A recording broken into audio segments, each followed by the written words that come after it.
नमस्कार, स्वागत है आपका आपके अपने चैनल उज्ज्वल जीके में। और मैं हूँ सीमा शर्मा। आज हम आरबीएससी की 6th क्लास की ज्योग्राफी देखने वाले हैं। 2 भाग इसके बनेंगे। सभी चैप्टर जो हैं हमने इसके अंतर्गत लिए हैं। प्रश्न संख्या जो आज हमारी है वो 1 से लेकर 110 तक है।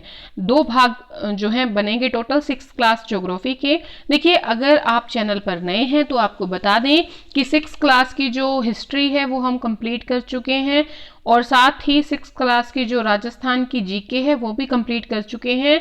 अगर आप वो वीडियो देखना चाहते हैं तो आप उज्ज्वल जीके की जो प्लेलिस्ट है उसमें जाके देख सकते हैं, यानी कि आप उज्ज्वल जीके पर विजिट कर सकते हैं। आज जो हमारे प्रश्न रहने वाले हैं 1 से लेकर 110 तक होंगे। तो जल्दी से क्लास शुरू करते हैं। पहला प्रश्न लगाते हैं।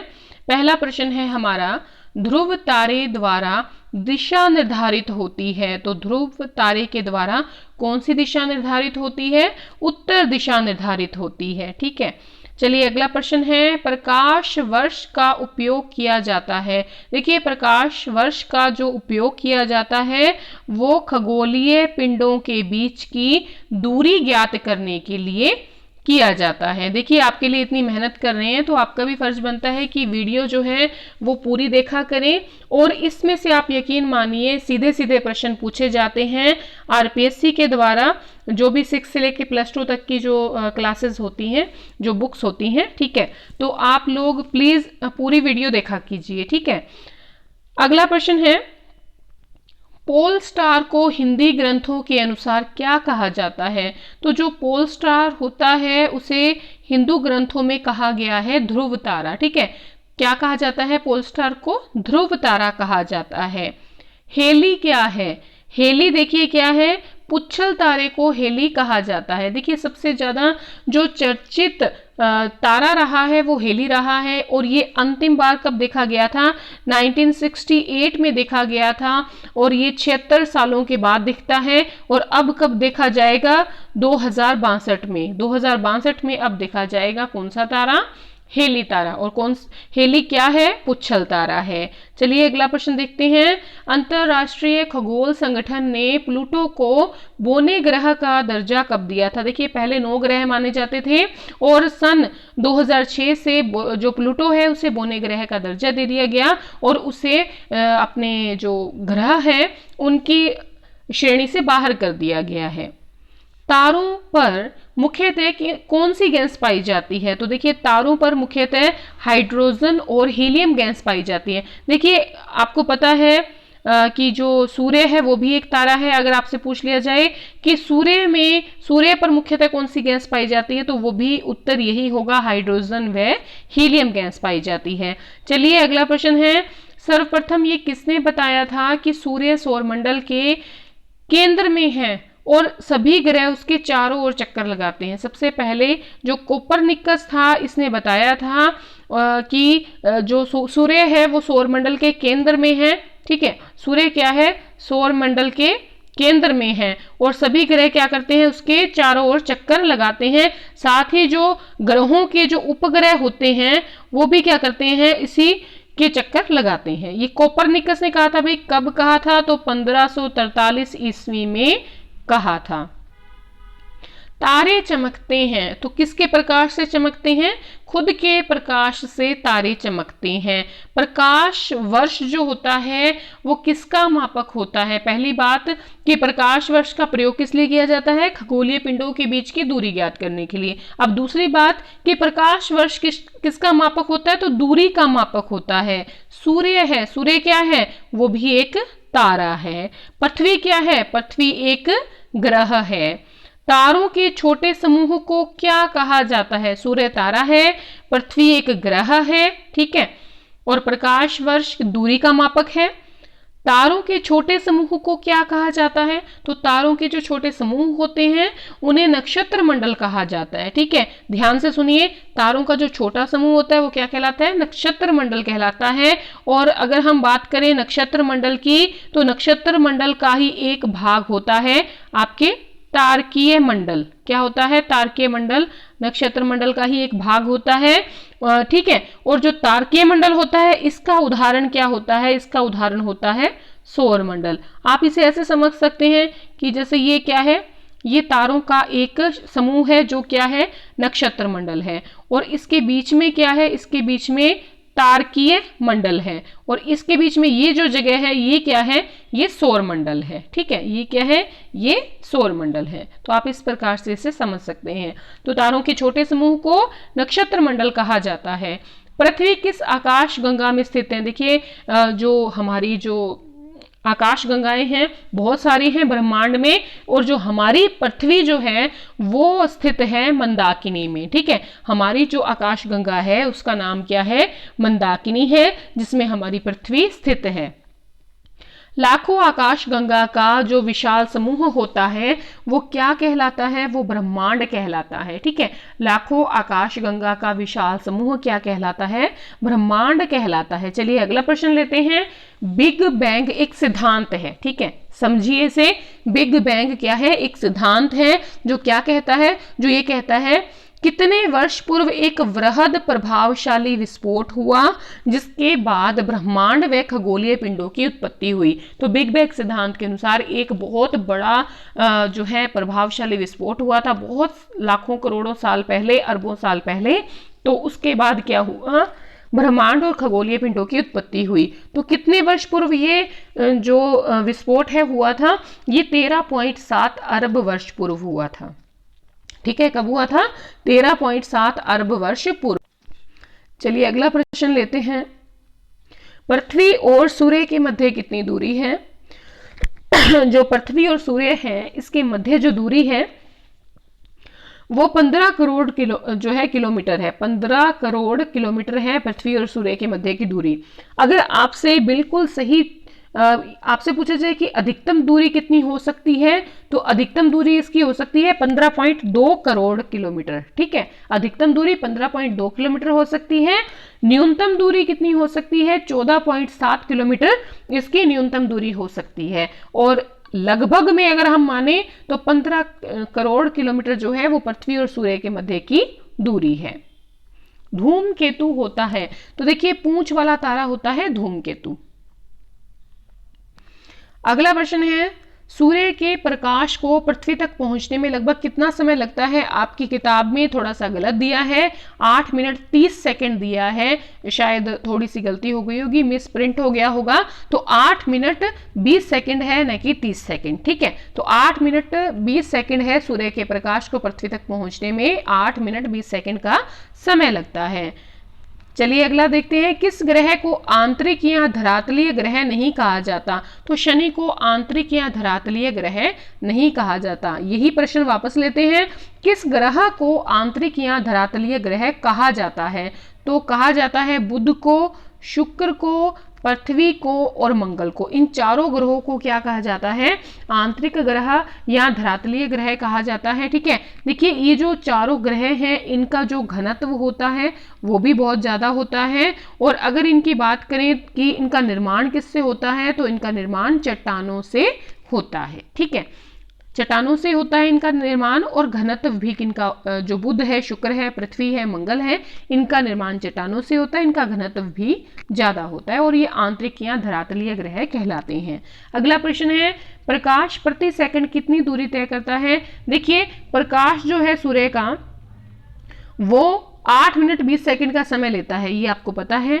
प्रकाश प्रति सेकंड कितनी दूरी तय करता है? तो प्रति सेकंड दूरी करता है 3 लाख किलोमीटर, ठीक है। अगर देखिए यही प्रश्न आपसे पूछा जाए, प्रकाश जो है एक वर्ष में जो है कितनी दूरी तय करता है किलोमीटर, तो आपका उत्तर आएगा 95 खरब किलोमीटर। 95 खरब किलोमीटर, आगे ये प्रश्न भी है आपका। 95 खरब किलोमीटर लेता है प्रकाश प्रति एक वर्ष में, और प्रति सेकंड जो समय जो तय करता है वो 3 लाख किलोमीटर करता है। कौन से ग्रह बाह्य या गैसीय ग्रह के अंतर्गत आते हैं? देखिए आंतरिक ग्रह या धरातलीय ग्रह तो है बुध, शुक्र, पृथ्वी, मंगल, और गैसीय या बाह्य ग्रह जो कहलाते हैं वो है आपके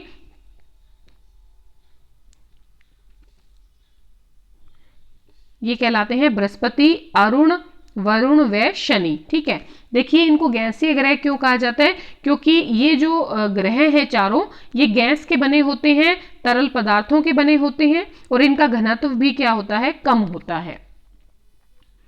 मंगल ग्रह के कितने उपग्रह हैं, तो मंगल ग्रह के 2 उपग्रह हैं। प्रकाश एक वर्ष में लगभग कितने किलोमीटर की दूरी तय करता है, 95 खरब किलोमीटर की दूरी तय करता है। किन ग्रहों के उपग्रह नहीं हैं, तो शुक्र और बुध जो है इनके उपग्रह नहीं है। ठीक है, नहीं है उपग्रह किन ग्रहों के, शुक्र व बुध के। किस ग्रह के उपग्रह हैं, तो देखिए पृथ्वी है, मंगल है, बृहस्पति है, शनि है, अरुण है और वरुण है, इनके क्या हैं, इनके उपग्रह हैं। पृथ्वी के उपग्रह का नाम क्या है, पृथ्वी के उपग्रह का नाम है चंद्रमा। एक ही है उपग्रह है पृथ्वी का जिसका नाम क्या है, चंद्रमा है। चलिए अगला प्रश्न देखते हैं। भारत में आसमान में दिखने वाले 7 तारों के समूह को किस नाम से जाना जाता है, तो इसे सप्तऋषि मंडल कहा जाता है। थोड़ी सी इसकी बात कर लें। देखिए ये कैसा दिखता है, ऐसा इस प्रकार से दिखता है। 3 तारे तो इस प्रकार से हैं, फिर 2 तारे यहाँ हैं और फिर 2 तारे यहां पर आ जाते हैं। ठीक है, तो ये कितने हो गए, 3 और 2 5 और 2 7। इसे क्या कहते हैं, सप्तऋषि मंडल कहते हैं। भारत में अगर हम बात करें फ्रांस की, ठीक है, तो फ्रांस में इसे कहा जाता है सॉसपैन। देखिए ये सॉसपैन की तरह लग रहा है ना इस प्रकार से, तो सॉसपैन कहा जाता है फ्रांस में। और जुताई वाला हल कहा जाता है आपके ब्रिटेन में। ठीक है, खेत में जुताई वाला हल ब्रिटेन में कहते हैं। और अगर यूनान की बात करें तो यूनान में कहा जाता है स्मॉल बियर। स्मॉल बियर, यूनान में स्मॉल बियर, फ्रांस में सॉसपैन, ब्रिटेन में खेत जुताई वाला हल और भारत में सप्तऋषि मंडल। अगला प्रश्न है, पृथ्वी सौर परिवार का आकार की दृष्टि से कौन सेवां ग्रह है, तो पृथ्वी अगर सौर परिवार के आकार की दृष्टि से देखें तो 5वां ग्रह है। ठीक है, इनका जो है अगले प्रश्न में लेते हैं कि टोटल संख्या कितनी है। वर्तमान में ग्रहों की संख्या कितनी है, देखिए पहले हमने बात की थी 2006 में 2006 से पहले 9 ग्रह माने जाते थे और 2006 में प्लूटो को ग्रहों की संख्या से बाहर कर दिया गया था क्योंकि उसे बोना ग्रह माना जाने लगा था। लेकिन वर्तमान में इसकी संख्या 8 हो गई है, प्लूटो को निकाल दिया गया है। देखिए आकार की दृष्टि से देखिए तो सूर्य आता है, फिर आता है आपके बुध, फिर आता है शुक्र और फिर आती है पृथ्वी, फिर मंगल, फिर बृहस्पति, फिर शनि, फिर अरुण और फिर वरुण। ठीक है, तो इस प्रकार से ये ग्रह हैं।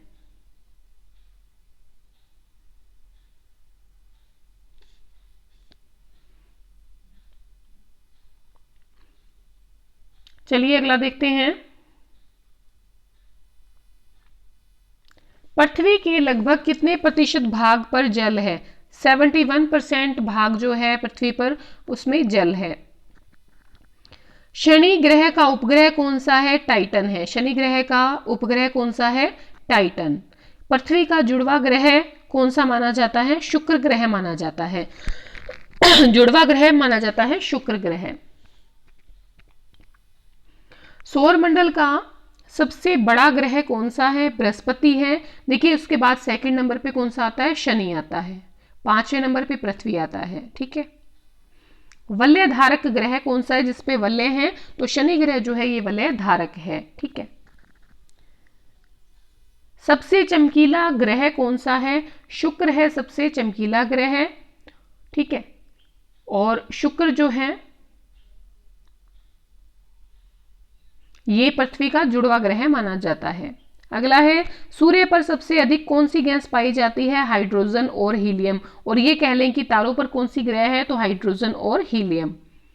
मंगल ग्रह के उपग्रह कौन कौन से हैं, तो मंगल ग्रह के उपग्रह हैं फोबोस व डीमोस। पृथ्वी का औसत तापमान कितना है, पृथ्वी का औसत तापमान जो है वो 15 डिग्री सेंटीग्रेड है। ठीक है, 15 डिग्री सेंटीग्रेड। सबसे छोटा ग्रह कौन सा है, तो सबसे छोटा ग्रह आता है बुध। जीवंत ग्रह किसे कहा जाता है, पृथ्वी को जीवंत ग्रह माना जाता है। अगला प्रश्न है, बृहस्पति ग्रह के उपग्रह कौन कौन से हैं? तो बृहस्पति ग्रह के उपग्रह हैं गैनीमेड और कैलिस्टो। तो जो बृहस्पति ग्रह है इसके उपग्रह कौन कौन से हैं? गैनीमेड और कैलिस्टो। चंद्रमा की तुलना में पृथ्वी कितनी गुना बड़ी है? चंद्रमा की तुलना में पृथ्वी 81 गुना बड़ी है। सेरेस क्या है? सेरेस क्या है? एक क्षुद्र ग्रह है। ठीक है, सेरेस क्या है? एक क्षुद्र ग्रह है। भारत द्वारा पहला कृत्रिम उपग्रह कब प्रक्षेपित किया गया था? 1975 में प्रक्षेपित किया गया था। क्षुद्र ग्रह किन दो ग्रहों के मध्य पाए जाते हैं? तो मंगल, जैसे देखिए ये मान लीजिए मंगल ग्रह है और ये है बृहस्पति, तो इसके बीच में क्या है? इस प्रकार से जो ग्रह है उसका नाम क्या है? क्षुद्र ग्रह है। ठीक है, इस प्रकार से क्षुद्र ग्रह है। भारतीय अंतरिक्ष कार्यक्रम को गति देने का श्रेय किसको जाता है?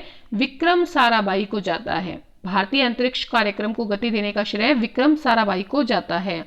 अगला प्रश्न है, चंद्रमा को पृथ्वी के चारों ओर चक्कर लगाने में कितने दिन लगते हैं?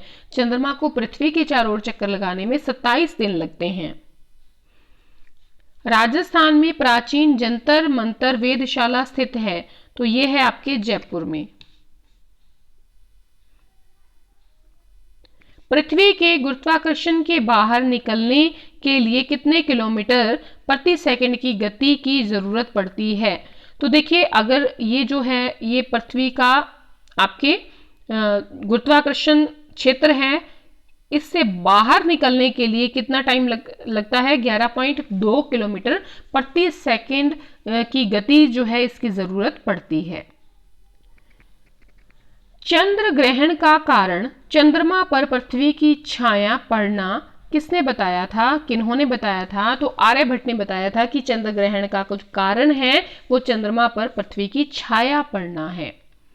किसकी मान्यता थी कि पृथ्वी गोल है और पृथ्वी स्थिर नहीं है? तो आर्यभट्ट की मान्यता थी कि जो पृथ्वी है वो गोल है और पृथ्वी स्थिर नहीं है। भारत द्वारा अंतरिक्ष में भेजे गए पहले कृत्रिम उपग्रह का नाम क्या था? तो इसका नाम था आर्यभट्ट। भारत का जो अंतरिक्ष में भेजा गया पहला कृत्रिम उपग्रह था उसका नाम क्या था? आर्यभट्ट था। और ये कब भेजा गया था? तो 1975 में भेजा गया था। पृथ्वी की सही परिधि का आंकलन किसने किया था? उसका नाम था इराटोस्थेनस। ठीक है, पृथ्वी की जो सही परिधि का आंकलन किया था वो था इराटोस्थेनस। आकाशीय पिंडों को देखने में प्रयोग किए जाने वाले दूरबीन का आविष्कार किसने किया था? दो प्रकार के दूरबीन है ना, एक तो नॉर्मल सामान्य दूरबीन होता है, एक आकाशीय पिंडों को देखने वाला। तो आकाशीय पिंडों को जो देखने वाला दूरबीन है उसका आविष्कार गैलीलियो ने किया था। आर्यभट्ट ने पृथ्वी की परिधि कितनी बताई थी? जो कि आधुनिक काल के भूवैज्ञानिकों के द्वारा बताई गई जो परिधि है 24,901 मील इसके लगभग बराबर है। तो उन्होंने बताई थी आर्यभट्ट ने 24,835 मील।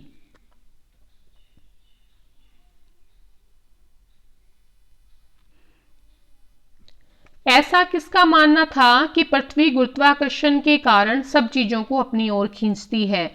भास्कराचार्य द्वितीय जो थे उन्होंने बताया था, उनकी मान्यता थी कि गुरुत्वाकर्षण के कारण सब चीजों को, गुरुत्वाकर्षण के कारण सारी चीजें पृथ्वी की ओर खींचती जाती हैं। सामान्य दूरबीन का आविष्कार किसने किया था? तो उनका नाम था हेंस लिपरसी। ठीक है। सिद्धांत शिरोमणि पुस्तक के लेखक कौन है? भास्कराचार्य द्वितीय ने सिद्धांत शिरोमणि पुस्तक लिखी है।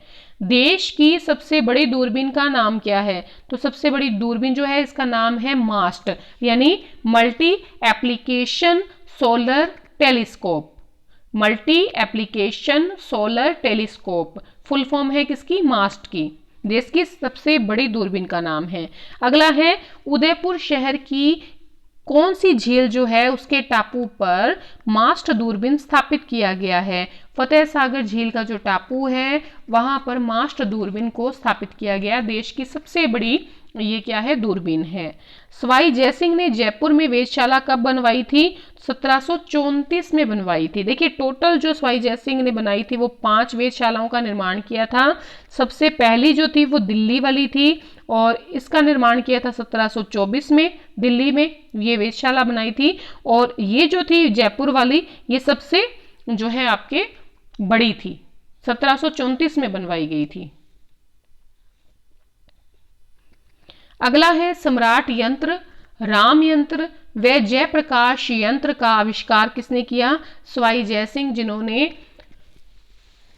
वेधशाला बनवाई है उन्होंने ही सम्राट यंत्र, राम यंत्र व जयप्रकाश यंत्र का आविष्कार किया है। अगला है कावालूर वेधशाला लोकप्रिय रूप से किस वेधशाला के रूप में जानी जाती है? तो ये जानी जाती है वेणु बापू वेधशाला के नाम से। इसे VBO भी कहा जाता है और ये कहां पर है? ये तमिलनाडु में है। अंतरिक्ष में भेजे गए पहले प्राणी का नाम क्या था? लाइका। अंतरिक्ष में भेजे गए पहले व्यक्ति का नाम क्या था? Yuri Gagarin. और ये कब गए थे? 1961 में। पहले व्यक्ति जिन्होंने चंद्रमा पर पहला कदम रखा? Neil Armstrong. अगला प्रश्न है हब्बल अंतरिक्ष दूरबीन को अंतरिक्ष में स्थापित किया गया। तो हब्बल अंतरिक्ष दूरबीन को अंतरिक्ष में 1990 में स्थापित किया गया। नील आर्मस्ट्रॉन्ग कब गए थे? तो 1969 में पहले व्यक्ति थे जिन्होंने चंद्रमा पर जो है पहली बार कदम रखा था। विश्व का पहला उपग्रह 1900, ये थोड़ा गलत हो गया, एक सेकेंड। विश्व का पहला जो उपग्रह है वो 1957 में स्पुतनिक प्रथम को अंतरिक्ष में किस देश के द्वारा भेजा गया था? तो विश्व का पहला उपग्रह 1957 में स्पुतनिक प्रथम को अंतरिक्ष में रूस के द्वारा भेजा गया था और उस समय रूस को क्या कहते थे? सोवियत संघ कहते थे।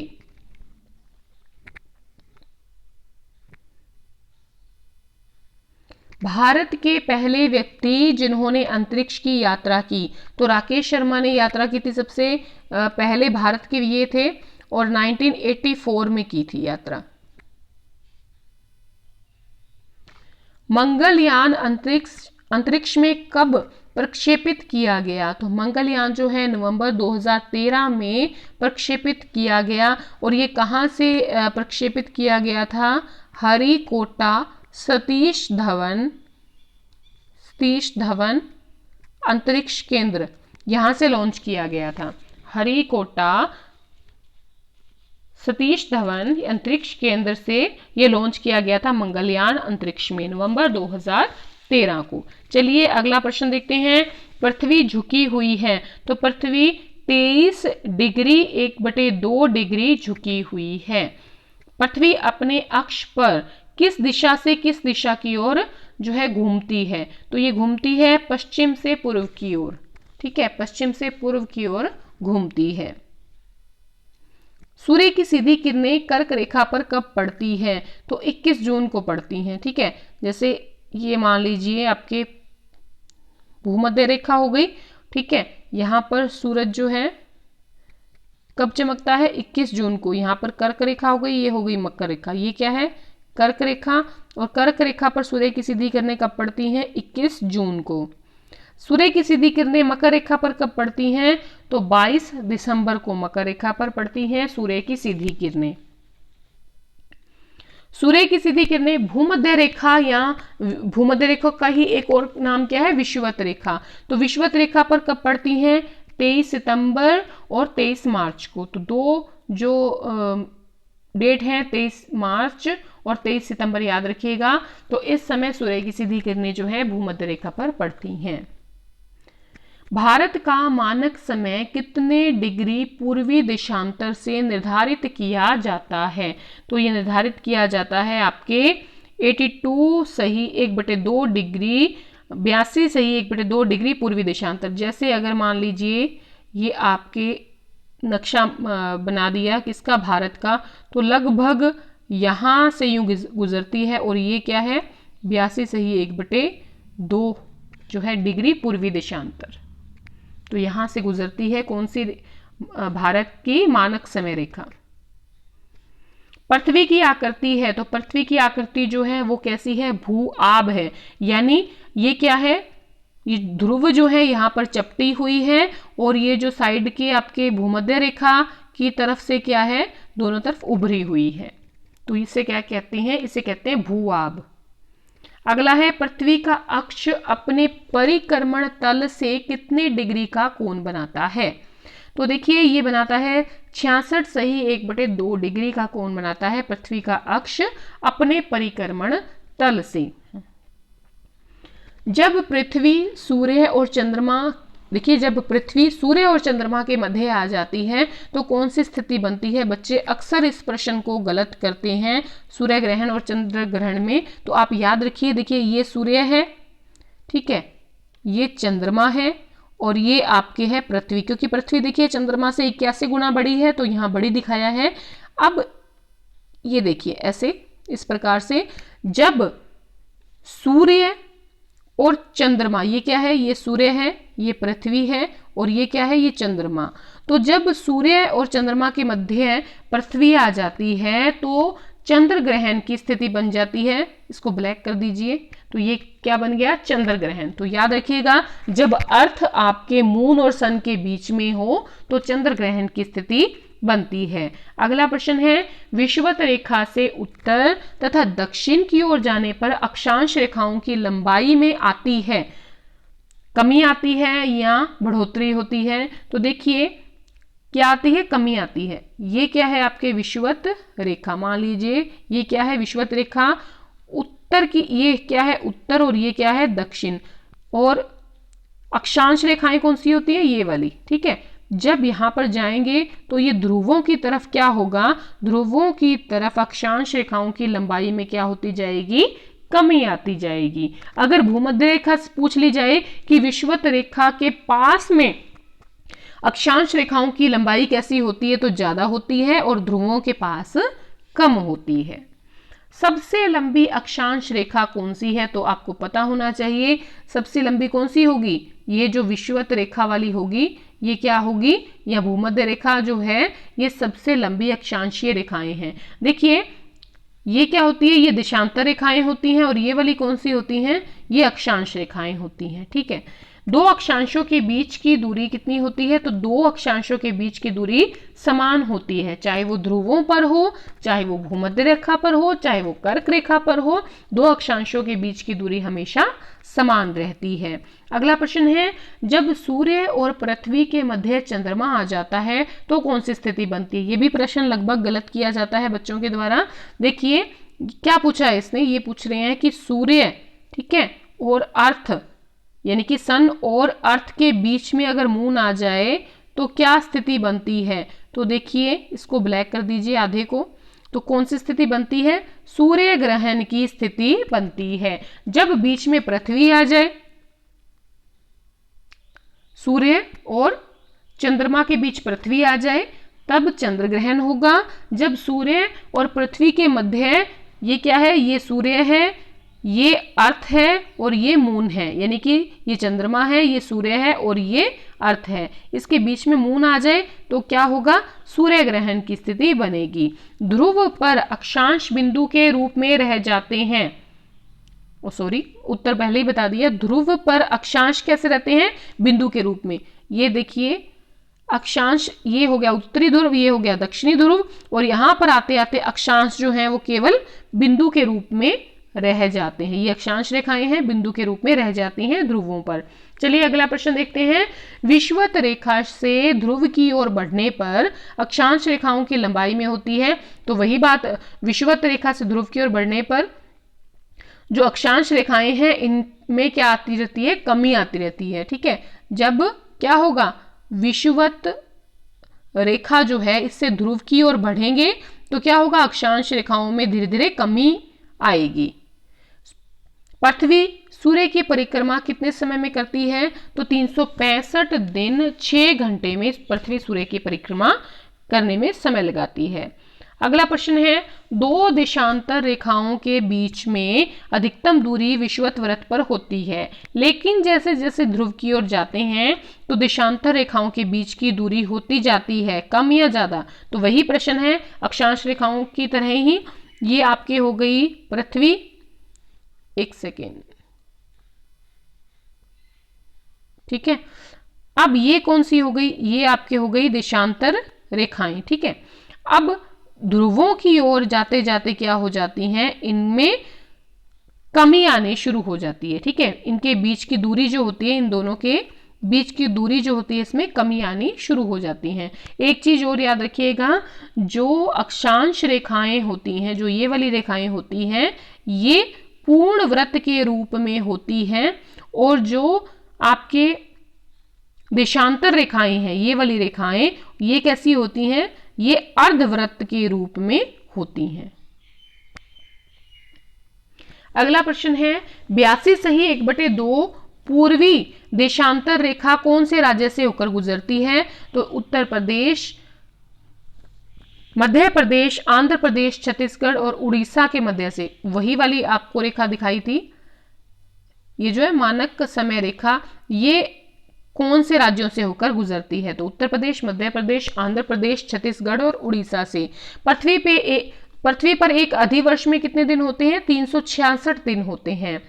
वह रेखा जो पृथ्वी को उत्तरी गोलार्ध तथा दक्षिणी गोलार्ध में विभाजित करती है, क्या कहलाती है? तो वो कहलाती है भूमध्य रेखा या विषुवत रेखा।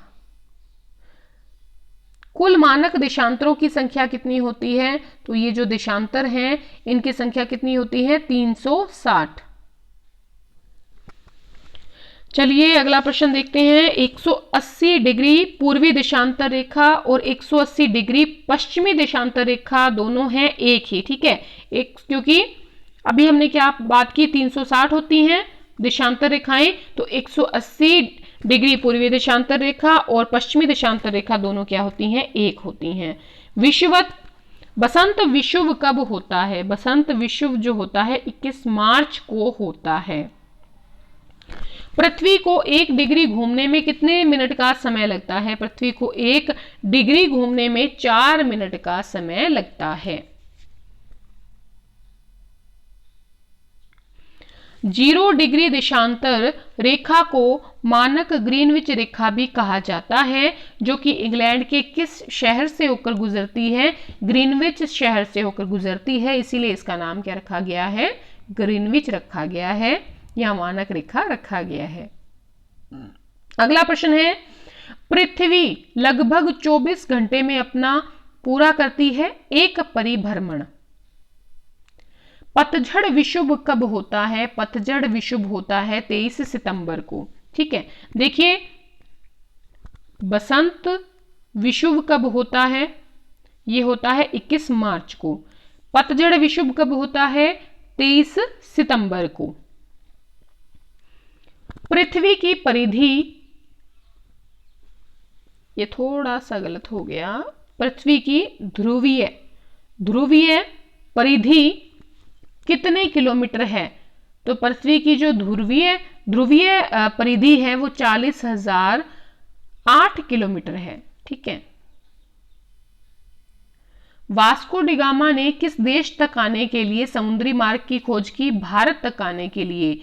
वास्को डी गामा भारत के केरल के किस तट पर 1498 में पहुंचा था? तो ये कालीकट जो तट है वहां पर 1498 में पहुंचा। उत्तरी ऐनांत कब होता है? 21 जून को होता है उत्तरी ऐनांत, और दक्षिणी ऐनांत कब होता है? दिसंबर में होता है, 22 दिसंबर को। देखिए, उत्तरी ऐनांत का मतलब क्या है कि सूर्य की जो सीधी किरणें हैं वो कहां पर पड़ेंगी? वो पड़ेंगी कर्क रेखा पर, ठीक है। और दक्षिणी ऐनांत में क्या होता है? जो सूर्य की सीधी रेखाएं होती हैं वो कहां पड़ती हैं? वो पड़ती हैं मकर रेखा पर। पृथ्वी का मध्यवर्ती व्यास कितना है? 12,756.6 किलोमीटर, यानी कि ये आपकी पृथ्वी है और पृथ्वी का जो ये वाला है मध्यवर्ती व्यास, ये कितना है 12,756.6 किलोमीटर है। और यूरोप में प्रिंटिंग जो प्रेस थी, प्रिंटिंग मशीन जो थी, उसका आविष्कार कब हुआ? तो ये 16वीं सदी में हुआ है यूरोप में प्रिंटिंग मशीन का आविष्कार। नई दुनिया अमेरिका की खोज कोलंबस ने कब की थी? तो ये कोलंबस ने की थी 1492 में खोज अमेरिका की। अगला है पृथ्वी का ध्रुवीय व्यास कितने किलोमीटर है? तो ये समझिए ये पृथ्वी है और इसका पूछा गया है ये वाला व्यास, ध्रुवीय व्यास। ये ध्रुव आ गए तो ध्रुवीय व्यास कितना है? 12,514 किलोमीटर। दिशा सूचक यंत्र की सुई हमेशा दर्शाती है, तो उत्तर दिशा को दर्शाती है। देखिए इस प्रकार से होता है, यहाँ पे ये सुई हो गई, ये कौन सी दिशा है? नॉर्थ है, और ये हो गई आपकी ईस्ट, और ये हो गई आपकी वेस्ट, और ये साउथ। तो ये वाली दिशा जो है इसको दर्शाती है हमेशा, नॉर्थ को। प्रथम ग्लोब का निर्माण कब हुआ था? 13वीं सदी में हुआ था, 13वीं सदी के बाद में हुआ था। पृथ्वी की भूमध्य रेखीय परिधि कितने किलोमीटर है? तो 40,075 किलोमीटर है पृथ्वी की भूमध्य रेखीय परिधि।